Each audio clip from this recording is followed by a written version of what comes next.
You unlock this door with the key of imagination. Beyond it is another dimension. A dimension of sound, a dimension of sight, a dimension of mind.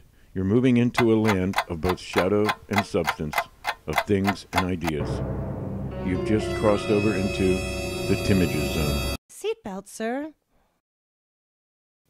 Portrait of a frightened man. Mr. Timiges Phoenix. Husband, father, motovlogger. Mr. Timiges has just been discharged from a psychiatric facility where he spent the last 6 months recovering from a nervous breakdown, the onset of which took place on an evening not dissimilar to this one, on an airliner very much like the one in which Mr. Timiges is about to be flown home. The difference being that, on that evening half a year ago, Mr. Timiges' flight was terminated by the onslaught of his mental breakdown.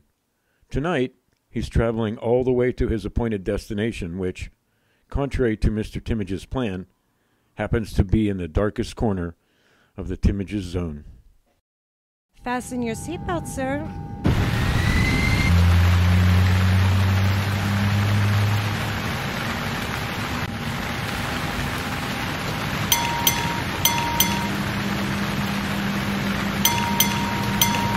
Here, quickly.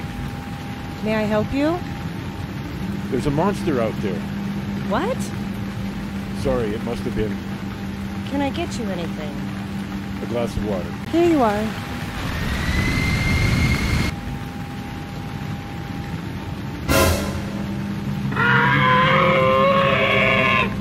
It isn't there. It isn't there. Quickly. Can I help you, Mr. Timiges?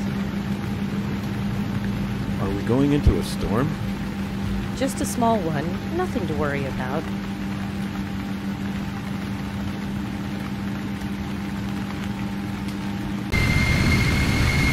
He's out there. I don't mean a monster. I mean maybe a gremlin. A gremlin. And I'm not imagining it. He's out there. He's out there. There's a monster out there. All right, you saw him, but there are other people aboard. We mustn't alarm them. You mean you've seen him too? Of course we have, but we don't want to frighten the passengers. You can understand that. Of course. Now the thing we gotta remember... Okay, you can stop now. Sir? Look, get out of here. The flight of Mr. Timiges has ended now. A flight not only from point A to point B, but also from the fear of recurring mental breakdown. Mr. Timiges has that fear no longer.